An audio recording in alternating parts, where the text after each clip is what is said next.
G'day.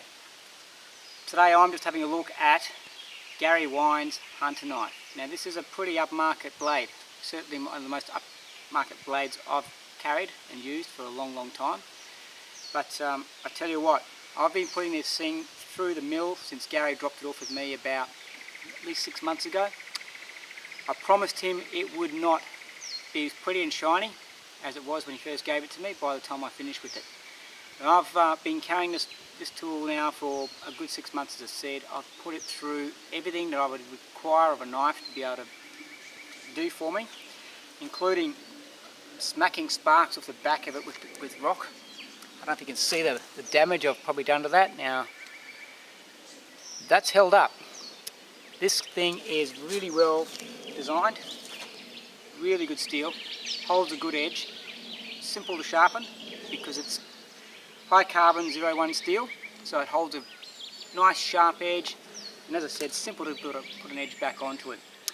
The rosewood handle that Gary's installed onto the actual full tang knife blade is quite ergonomic. I had my doubts when I first saw this thing. I was kind of thinking overgrown kitchen knife.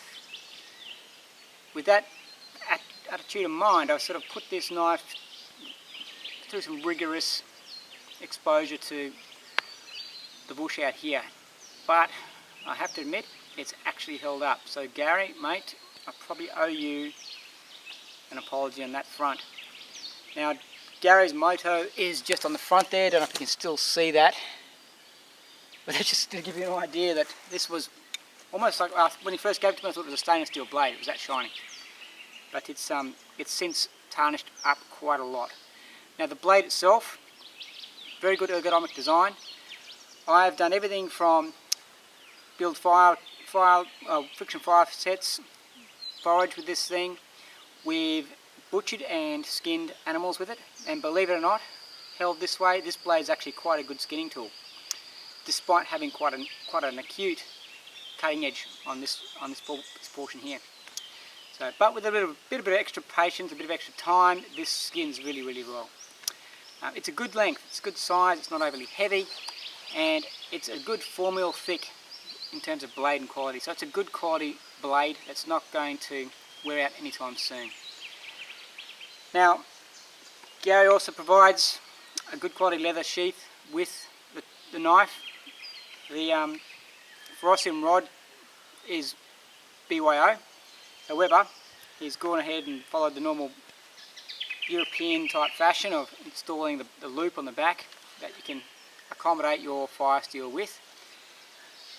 This is held up quite well. I've reinforced the bottom with a bit of bicycle rubber. I do that with all my knife sheaths just to make sure I've got extra wet weather fire tinder on hand. The only complaint I have with this knife at all, and it's just a personal thing, I don't like knives, particularly expensive ones like this, that aren't fully secured in. That said, I've only lost this knife once, and I was doing a handstand at the time, so it hasn't actually fallen out. It's well accommodated inside the length of the sheath, and when it's under a shirt, it's actually got an extra layer of security in there. So it's a good knife, a good quality knife.